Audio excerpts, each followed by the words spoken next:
Last winter, I decided to go camping alone with my dog, Orion. It wasn't unusual for me. I'd done it before, and I liked being somewhere quiet where there were no people, no noise, just the forest and whatever came with it. I drove out to a remote area about an hour from the nearest town. The road leading in was rough, barely maintained, and by the time I found a clearing to park, there were no other cars anywhere in sight. No tracks, no footprints, nothing. That's what I wanted. From there, Orion and I hiked about 20 minutes deeper into the woods before setting up camp. He usually liked to wander a bit, sniff around, explore, but that day he stayed unusually close to me. I noticed it, but didn't think much of it at the time. As the sun went down, the temperature dropped fast. I built a fire and stayed close to it, cooking a small meal while Orion lay beside me, facing the trees, not relaxing, watching. After a while, he stood up and let out a low growl. I looked up, scanning the tree line, but I couldn't see anything. I figured it was an animal, maybe deer or something moving further back. I told him to settle down, but he didn't stop staring.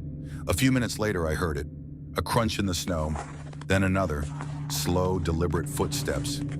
I stood up immediately and listened. The sound stopped, completely.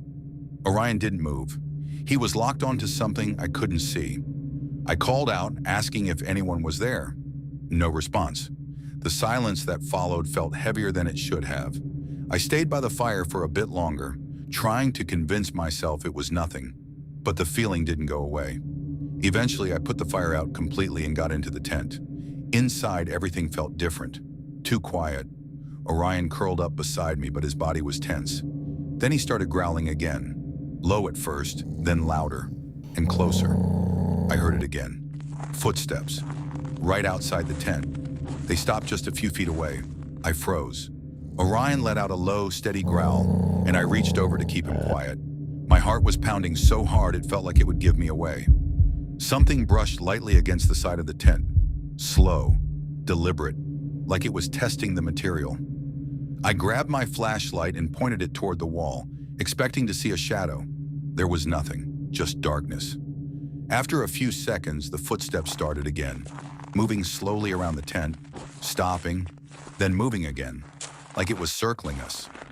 I tried to keep my voice steady and said that I was armed, and whoever was out there needed to leave. There was a pause, then the footsteps moved away. Slow at first, then faster. I didn't sleep at all that night. I just lay there listening, waiting for the sound to come back. When the sun finally started to rise, I got out of the tent and started packing immediately. Before leaving, I checked the ground around the tent. That's when I saw the tracks. They circled the tent completely, but they didn't look like normal footprints.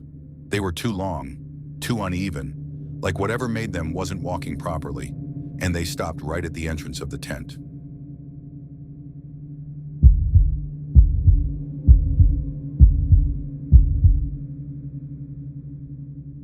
I live on a small farm about 20 minutes outside the nearest town. There's nothing out here except fields, a few scattered properties, and a stretch of forest behind my house that runs for miles. I've lived here most of my life, so I'm used to the quiet. You hear animals at night, sometimes distant cars, but that's about it. That's why I noticed it immediately. The first time I saw the light, I thought it was someone out there. It was late, just after 11, and I was locking up before heading to bed. When I stepped out onto the back porch, I caught a flash deep in the tree line. Not constant, just a quick pulse, like someone flicking a flashlight on and off. I stood there for a while, waiting to see it again. A few seconds passed, then it happened. Another flash. Same spot. It didn't move. That was the part that felt strange. If it was someone walking with a light, it should have shifted, even slightly. But it didn't.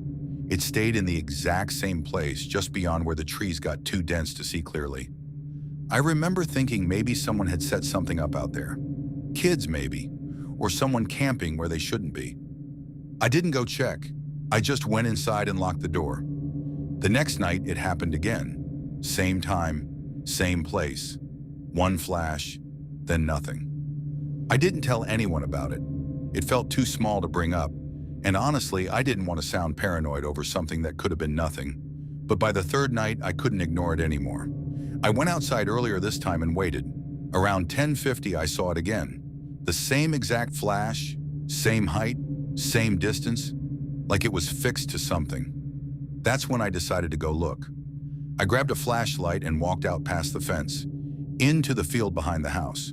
The grass was high and the ground was uneven, but I knew the area well enough not to worry about that. As I got closer to the tree line, everything felt quieter. No insects, no wind, nothing. Just the sound of my own steps. I stopped about 10 feet from the trees and pointed my flashlight in. Nothing, just branches and shadows. I stood there for a few seconds, waiting. Then it happened again. The flash. But this time, it wasn't deeper in the forest. It was closer, a lot closer. Right between two trees, maybe 15 feet in front of me. I froze, because it wasn't bright like a flashlight. It was softer, more contained, like something glowing for just a split second, then disappearing. I remember taking a step forward, just one, and then everything went black. Not like I fainted, it was instant. 1 second I was standing there. The next there was nothing. No sound, no feeling. Just gone. The next thing I remember, I was in my bed. It was morning, sunlight coming through the window. At first I thought I must have dreamed it, that I never actually went outside. But then I noticed my boots. They were by the door, covered in mud, the same mud from the field. I checked the back door. It was unlocked. I always lock it. That was the first thing that made me feel like something wasn't right. The second was the time. It was just after 7 a.m., which didn't make sense, because I had gone outside before 11 the night before. I don't remember coming back in. I don't remember going to bed. I don't remember anything after that flash. I told myself I must have blacked out, that I walked back without realizing it, that it was something medical. That's what I kept telling myself, until that night. I didn't go outside. I stayed in, kept all the lights on, and tried to ignore it. Around 11, I was sitting in the living room when I saw something through the back window, a reflection. At first, I thought it was just light from inside the house, but then it flashed, once, soft, familiar. I turned slowly toward the window, and that's when I realized something. The light wasn't coming from the forest anymore. It was closer, much closer, right at the edge of the yard, at the same height as the night before. I didn't move. I didn't go outside. I just stood there watching, waiting for it to happen again. It didn't. But I haven't gone near those trees since, and I started locking my bedroom door, because I still don't know what happened that night, and I don't know how I got back inside. But sometimes when I wake up in the morning, my boots aren't where I left them.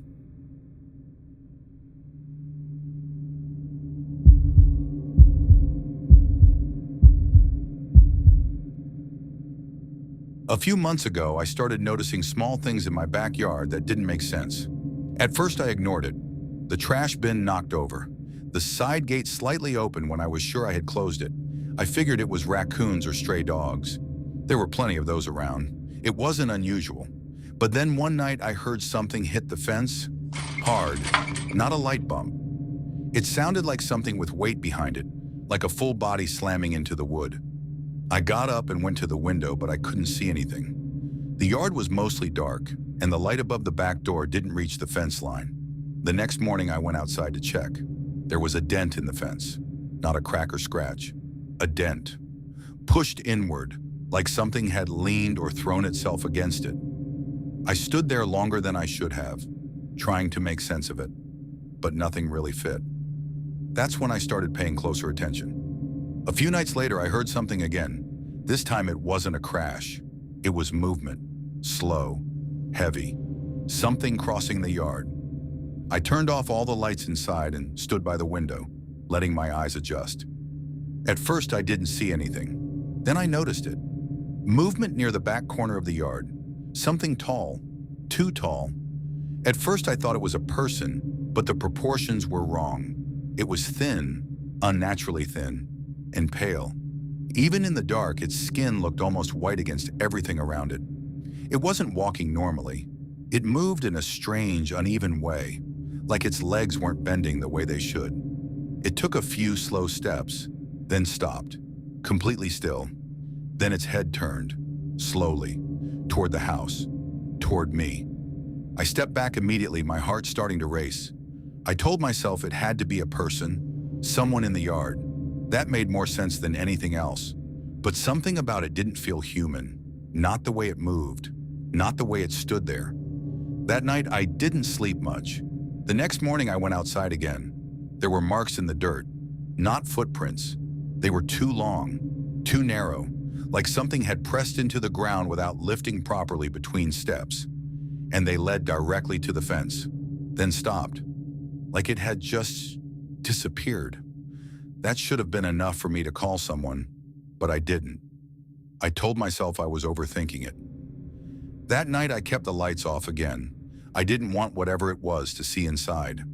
Around midnight, I heard something outside, closer this time. I stayed completely still and looked toward the window.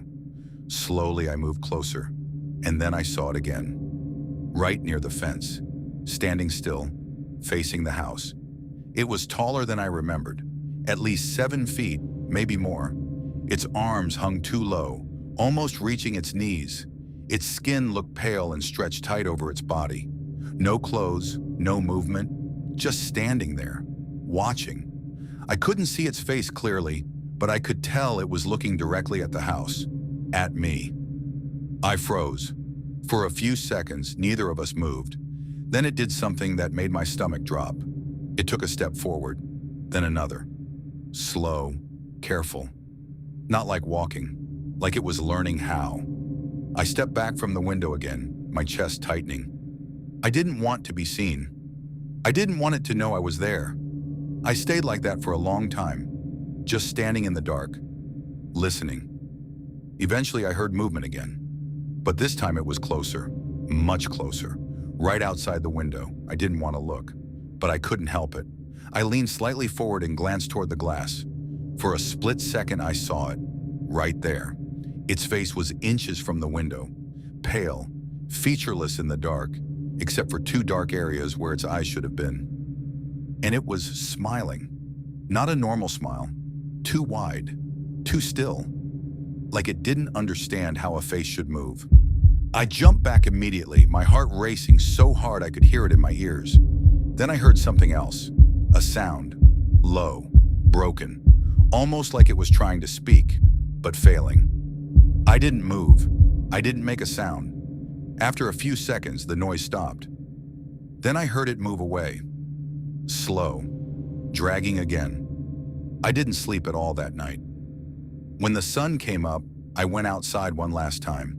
There were marks on the window, smudges, at the exact height of my face, like something had been standing there, looking in. I installed cameras that same day, but whatever it was, never came back, at least not while I was watching.